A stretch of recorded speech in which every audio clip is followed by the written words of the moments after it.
नमस्कार, आप देख रहे हैं 4 PM और मैं हूं आपके साथ निधि तिवारी। क्या मोदी जी के घर पर भगदड़ मच गई है? क्या भाजपा के नेता एक एक कर भाजपा छोड़कर कांग्रेस ज्वाइन कर रहे हैं? क्या भाजपा सरकार से जनता परेशान होकर हिंसक प्रदर्शन कर नेताओं के घरों को निशाना बना रही है? आज हम आपको दो ऐसी खबरें बताने जा रहे हैं जिसने रातों रात मोदी शाह की टेंशन को बढ़ा दिया है। आप अपनी स्क्रीन पर इन दो तस्वीरों को देखिए। पहली तस्वीर बीजेपी नेता के घर की है जिसको आक्रोशित जनता ने आग के हवाले कर दिया। इस वक्त प्रधानमंत्री नरेंद्र मोदी जी के घर में भगदड़ मची हुई है क्योंकि एक साथ 100 नेताओं ने इस्तीफा दे दिया। दोस्तों, जिस तरीके से पार्टी तोड़ने का काम भारतीय जनता पार्टी करती है, किसी के भी नेताओं को तोड़ लेती है और ये राजनीति के अंदर होता है। लेकिन अचानक ऐसा क्या हुआ कि मोदी जी को इतनी बड़ी टेंशन दे दी गई कि मोदी जी के घर में भगदड़ मच चुकी है और एक साथ 100 नेताओं ने इस्तीफा दिया है। आखिर वजह क्या है? खबर सामने निकल कर आ चुकी है, लेकिन गोदी मीडिया दबाता हुआ नजर आ रहा है। हमारे साथ वरिष्ठ पत्रकार मौजूद है निधि, आप उनकी इस रिपोर्ट को देखिए। नमस्कार, आप देख रहे हैं 4 PM और मैं हूं आपके साथ निधि तिवारी। क्या मोदी जी के घर पर भगदड़ मच गई है?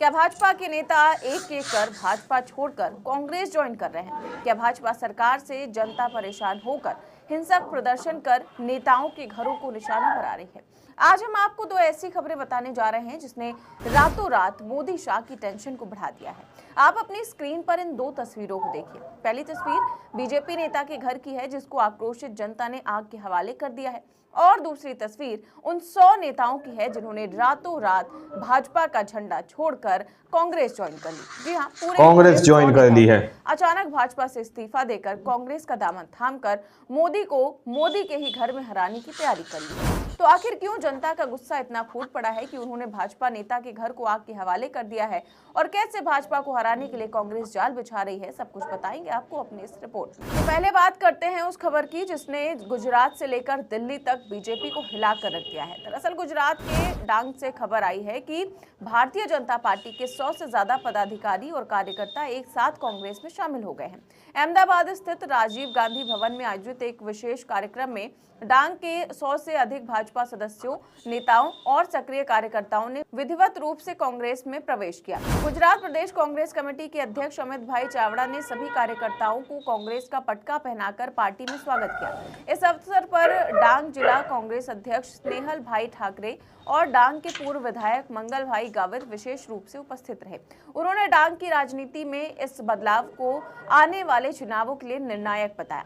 कांग्रेस में शामिल हुए नेताओं ने भाजपा पर कड़ा प्रहार करते हुए कहा कि भाजपा शासन में डांग के विकास के नाम पर केवल भ्रष्टाचार हो रहा है। केवल भ्रष्टाचार हो रहा है। कार्यकर्ताओं की लगातार उपेक्षा की जा रही है। जनता की बुनियादी समस्याओं को हल करने के बजाय केवल सत्ता का दुरुपयोग किया जा रहा है। वहीं प्रदेश अध्यक्ष अमित भाई चावड़ा ने इस अवसर पर कहा कि डांग के जमीनी कार्यकर्ताओं का कांग्रेस पर यह भरोसा दर्शाता है कि अब जनता परिवर्तन चाहती है। भाजपा की अन्यायपूर्ण नीतियों के खिलाफ अब जनता और कार्यकर्ता खुद मैदान में आ गए हैं। इस जुड़ाव से आदिवासी बेल्ट में कांग्रेस और अधिक मजबूत होगी। अब सोचिए, ये वही गुजरात है जिसका नाम लेकर मोदी जी सालों से विकास का ढोल पीटते रहे हैं। पूरे देश में कहते रहे हैं कि गुजरात मॉडल है, लेकिन आज उसी गुजरात से ये सवाल खड़ा हो रहा है कि आखिर ये विकास किसके लिए था और कितना था। सोचिए, मोदी और अमित शाह का गढ़ माने जाने वाले गुजरात में जहां बिना उनके इशारे के एक पत्ता तक नहीं हिलता, जहां रातों रात मुख्यमंत्री और पूरी कैबिनेट बदल दी जाती है, उसी राज्य में जिला और ब्लॉक स्तर के यानी कि जमीन से जुड़े करीब 100 से ज्यादा नेता एक साथ बीजेपी छोड़कर कांग्रेस में चले जाते हैं। ये कोई सामान्य खबर नहीं है, ये सीधा सीधा बीजेपी के घर में मची हलचल का सबूत है। गौर कीजिए, जब कोई छोटा सा नेता भी बीजेपी ज्वाइन करता है तो देश की गोदी मीडिया चीख चीख कर कहती है कि कांग्रेस में भगदड़ मच गई। लेकिन यहाँ गुजरात में एक साथ 100 नेता बीजेपी छोड़ रहे हैं, तब वही गोदी मीडिया पूरी तरह से खामोश है। इसी बीच गुजरात में कांग्रेस की जन आक्रोश यात्रा भी चल रही है। ये कोई छोटी मोटी गतिविधि नहीं है। इस यात्रा के जरिए कांग्रेस गुजरात में माहौल बनाने की कोशिश कर रही है। सोशल मीडिया पर इस यात्रा की तस्वीरें सामने आ रही हैं जो बहुत कुछ बयां कर रही हैं। खुली सड़कों पर भारी भीड़ नजर आ रही है, हर तरफ लोग दिखाई दे रहे हैं। ये भीड़ अपने आप में एक बड़ा संदेश है, लेकिन गोदी मीडिया इस यात्रा को भी कवर नहीं कर रही है, क्योंकि अगर गुजरात में कांग्रेस की यात्रा में भीड़ दिख गई तो कई सवाल खड़े हो जाएंगे। इसीलिए तस्वीरें टीवी पर नहीं बल्कि सोशल मीडिया पर तैर रही हैं। इन्हीं तस्वीरों में से साफ दिखता है कि गुजरात में कुछ तो बदल रहा है। जो राज्य कभी बीजेपी का अभेद किला माना जाता था, वहां अब जमीनी स्तर पर दरारें साफ दिखने लगी। ये घटनाएं मोदी शाह के लिए साफ संकेत देती हैं कि अगले साल गुजरात में होने वाले विधानसभा चुनाव जीतना हर बार की तरह आसान नहीं होगा। अब हम आपको असम में हुई हर बार की तरह आसान नहीं होगा कहानी बताते हैं जिसने असम में बीजेपी के लिए मुश्किलें खड़ी कर दी। ये मामला असम के पश्चिम कार्बी आंगलोंग का है, जहां कल लंबे समय से चली आ रही बेदखली की मांग को लेकर प्रदर्शन अचानक हिंसक हो गया। उत्साहित प्रदर्शनकारियों ने केसी के मुख्य कार्यकारी सदस्य और भाजपा नेता तुलीराम रोंगहांग के पैतृक घर को आग लगा दी। इस घटना में पुलिस की गोलीबारी से कम 3 प्रदर्शनकारी घायल हो गए, जबकि एक सीआरपीएफ जवान को भी चोटें आईं। इस दौरान पथराव की घटना भी हुई। हिंसा के बाद जिला प्रशासन ने पूरे इलाके में धारा 163 के तहत पाबंदी लगा दी। 5 से ज्यादा लोग एक जगह जमा नहीं हो सकते। ये घटना तब घटी जब खबर फैली कि भूख हड़ताल पर बैठे कुछ लोगों को पुलिस ने हिरासत में ले लिया है। हिरासत में ले लिया, संख्या में लोग सड़क पर उतर आए, हाईवे जाम कर दिया और मार्च करने लगे। वहां तुलीराम रोंगहांग का पैतृक घर है। पुलिस ने भीड़ को रोकने की कोशिश की, पत्थरबाजी हुई और फिर पुलिस ने फायरिंग की और बल का प्रयोग करना पड़ा। इस दौरान प्रदर्शनकारियों ने रोंगहांग के घर में आग लगा दी। अच्छी बात यह रही कि घर में कोई नहीं था। रोंगहांग और उनके परिवार वाले कहीं बाहर थे। तुलीराम रोंगहांग ने मीडिया से बात करते हुए कहा कि ये सब एक गलतफहमी की वजह से हुआ। दरअसल यहाँ पर करीब 2 हफ्ते से 9 लोग भूख हड़ताल पर थे। वो कई जमीनों से कथित अवैध कब्जेदारों को हटाने की मांग कर रहे थे। ये जमीनें आदिवासी समुदायों के लिए आरक्षित हैं और यहाँ मुख्य रूप से कार्बी जनजाति के लोग रहते हैं। पश्चिम कार्बी आंगलोंग और कार्बी आंगलोंग छठी अनुसूची के तहत स्वायत्त जिले हैं, जहां आदिवासी जमीनों को बचाए रखने के लिए विशेष प्रावधान है। लेकिन ये पहली बार नहीं है जब असम में भाजपा के खिलाफ लोगों का गुस्सा फूटा हो। पिछले कांग्रेस ज्वाइन कर ली है। असम की जनता का आक्रोश सड़कों पर देखने को मिल रहा है।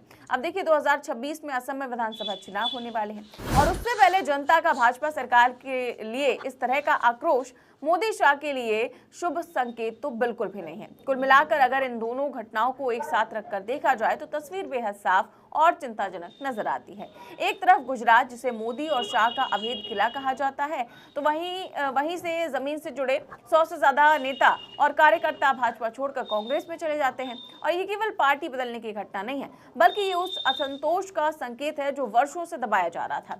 जब कार्यकर्ता ही ये कहने लगे कि विकास के नाम पर सिर्फ भ्रष्टाचार हुआ और उनकी लगातार अनदेखी की गई, तो ये साफ है कि अंदर खाने हालात कितने खराब हैं। दूसरी तरफ असम में जनता का गुस्सा हिंसा और आगजनी के रूप में सामने आता है, जहां एक भाजपा नेता के घर को निशाना बनाया जाता है। ये कोई साधारण विरोध नहीं, बल्कि शासन और प्रशासन से गहरे असंतोष का विस्फोट है। इन घटनाओं का सबसे बड़ा संदेश यही है कि भाजपा के लिए अब हालात पहले जैसे नहीं रहे। जिन राज्यों को पार्टी अपने स्थायी जीत का प्रयोगशाला मानती थी, वहीं से अब विरोध, विद्रोह और टूट की खबरें आ रही हैं। गुजरात में कांग्रेस की जन आक्रोश केवल भ्रष्टाचार हो रहा है। उतरी भीड़ ये बताती है कि जनता के भीतर गुस्सा पक रहा है, जिसे अब दबाना आसान नहीं है। गोदी मीडिया भले ही इन खबरों पर चुप्पी साधे हो, लेकिन सच्चाई सोशल मीडिया और जमीन पर साफ दिखाई दे रही है। आने वाले विधानसभा चुनाव, चाहे वो गुजरात हो या फिर असम, भाजपा के लिए किसी चुनौती से कम नहीं होंगे। जनता का यह आक्रोश और कार्यकर्ताओं की ये बगावत मोदी शाह के लिए एक साफ चेतावनी है कि सत्ता के घमंड और खोखले प्रचार के सहारे अब हर बार जीत पाना संभव नहीं है। अब असली सवाल यही है कि क्या भाजपा इस गुस्से को समझ पाएगी या फिर ये आने वाले चुनावों में उसे जलाकर राख कर देगी। इस पूरे मामले को लेकर आप क्या सोचते हैं, हमें कमेंट बॉक्स में अपनी राय जरूर दें। चैनल को दोस्तों, आप लोगों ने इस वीडियो को शुरू से आखिर तक देखा। वीडियो के अंदर साफ तौर पर बात की गई है कि किस तरीके से एक साथ 100 भाजपा के नेताओं ने इस्तीफा देकर कांग्रेस पार्टी में शामिल हो गए, कांग्रेस पार्टी का दामन थाम लिया है। लेकिन यह खबर गोदी मीडिया छुपाता हुआ नजर आ रहा है। लेकिन जो वरिष्ठ पत्रकार हैं या फिर जो निष्पक्ष पत्रकारिता करते हैं, वो तस्वीरें खोज कर सामने लाकर आते हैं और वो तस्वीरें हम भी आप लोगों के सामने रखते हैं उन्हीं के चैनल के माध्यम से। 4 PM की ये वीडियो है जो मैंने आप लोगों को दिखाई है कि किस तरीके से गुजरात के अंदर इस वक्त कांग्रेस पार्टी जन आक्रोश रैली करती हुई नजर आ रही है। लेकिन गोदी मीडिया का आप स्तर देखिए कि गोदी मीडिया इस रैली को बिल्कुल भी कवर नहीं कर रहा। गोदी मीडिया इस तस्वीर को जनता तक नहीं पहुंचा रहा, देश की जनता तक नहीं पहुंचा रहा, क्योंकि कहीं ऐसा ना हो कि रैली की भीड़ जनता देख ले कि कितनी ज्यादा भीड़ रैली के अंदर उमड़ रही है। तो इस तरीके से तस्वीरें छुपाई जा रही हैं। एक साथ 100 नेताओं का इस्तीफा मोदी जी के लिए एक बहुत बड़ा झटका दोस्तों। बाकी आप लोगों ने इस रिपोर्ट को देखा सुना, आप लोग इस रिपोर्ट के बारे में क्या सोचते हैं, क्या समझते हैं, अपनी राय कमेंट सेक्शन में जरूर दीजिएगा। अगली वीडियो में, जब तक के लिए जय हिंद, जय भारत।